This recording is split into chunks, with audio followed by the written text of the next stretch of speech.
नमस्कार बंधुरा आशा करी आपनारा सबाई खूब भालो आछेन। तेलापिया माछेर अनेक रकम रेसिपि हयतो आपनारा एतदिने बानिয়েছেন, तबे आजके आमी जेभाবে तेलापिया माछ बानाबो सेभाবে एकबार बानिয়ে देखुन। गरम गरम भातेर संगे किन्तु दारुण लागे। ड्रीम रेलिशेर पक्ष थेके आपनादेर सबाइके जानाई सादर आमंत्रण। और आमार आजकेर रेसिपि हलो सर्षे दिये तेलापिया माछेर झाल। तेलापिया माछेर झाल बानानोर जोन्नो एखाने 1 केजी तेलापिया माछ निये निয়েছি। और माछेर मধ্যে जेन मशलाटा खूब भालो मतन ढोके सेई जोन्नो माछेर गाटा एइभाবে हालका करे एकटु चिड़ेও নিয়েছি। এবারে মাছগুলোকে ম্যারিনেট করে নেব। আর ম্যারিনেট করার জন্য দিয়ে দিচ্ছি অল্প করে একটু হলুদ আর লবণ। তারপরে মাছের সাথে এই দুটো উপকরণ খুব ভালো করে মিশিয়ে মাছগুলোকে ভেজে নেব। আর মাছগুলো ভেজে নেওয়ার আগে এই রেসিপির জন্য যে মশলাটা প্রয়োজন চলুন সেই মশলাটা বানিয়ে নিই। আর মশলাটা বানানোর জন্য একটা মিক্সিং জারের মধ্যে প্রথমেই দিয়ে দিচ্ছি 2 চামচ কালো সরষে, 2 চামচ পোস্ত,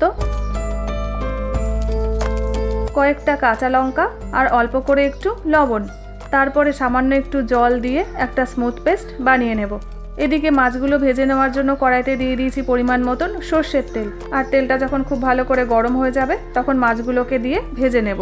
তবে একবারে কিন্তু অনেকগুলো মাছ দিয়ে দেব না, এইভাবে দুটো দুটো করে মাছ দিয়েই খুব ভালো করে মাছগুলোকে ভেজে নেব।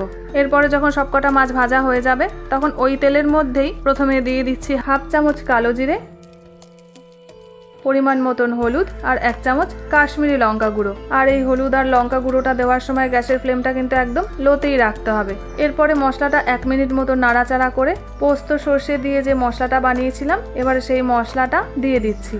আর মশলাটা দিয়ে 1 থেকে 1.5 মিনিট প্রথমে ভালো করে কষিয়ে নেব। আর যতক্ষণ ওই মশলাটা ভালো করে কষানো হচ্ছে ততক্ষণ চলুন আরও একটা পেস্ট বানিয়ে নিই। আর সেই পেস্টটা বানানোর জন্য এখানে একটা টমেটো প্রথমে এইভাবে কেটে নিচ্ছি। আর যখন টমেটোটা কাটা হয়ে যাবে তখন টমেটোটা দিয়ে দিচ্ছি একটা মিক্সিং জারের মধ্যে। আর এর মধ্যে দিয়ে দিচ্ছি সামান্য একটু আদা। এরপর টমেটো আর আদাটাও ভালো করে পেস্ট করে নেব।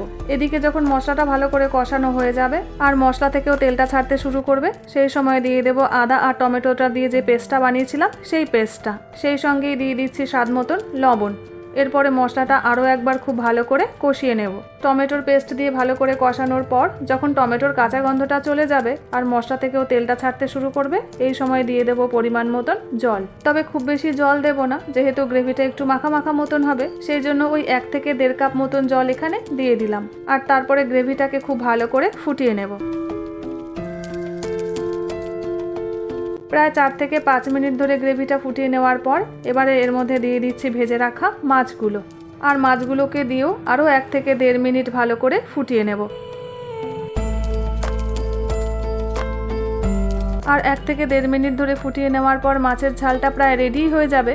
তবে নামানোর আগে দিয়ে দিচ্ছি কয়েকটা কাঁচা লঙ্কা, ধনেপাতা কুচি আর ওপর থেকে দিয়ে দিচ্ছি কিছুটা সরষের তেল। আর নামানোর আগে এইভাবে সরষের তেল দিয়ে নামানোর পর যখন এটা গরম গরম ভাতের সঙ্গে মেখে খাবেন তখন কিন্তু দারুণ সুন্দর একটা টেস্ট পাবেন।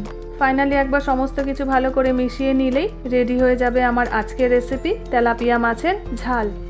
তাহলে বন্ধুরা একদম সহজ আর দারুণ টেস্টি এই রেসিপিটা আপনারাও একবার বানিয়ে দেখুন, আশা করি নিশ্চয়ই ভালো লাগবে। আর যদি ভালো লাগে কমেন্ট সেকশানে আমাকে জানাতে কিন্তু ভুলবেন না। ভিডিওটা যদি ভালো লেগে থাকে লাইক শেয়ার সাবস্ক্রাইবের অনুরোধ রইল। আবার দেখা হচ্ছে আপনাদের সাথে একটা নতুন রেসিপি নিয়ে।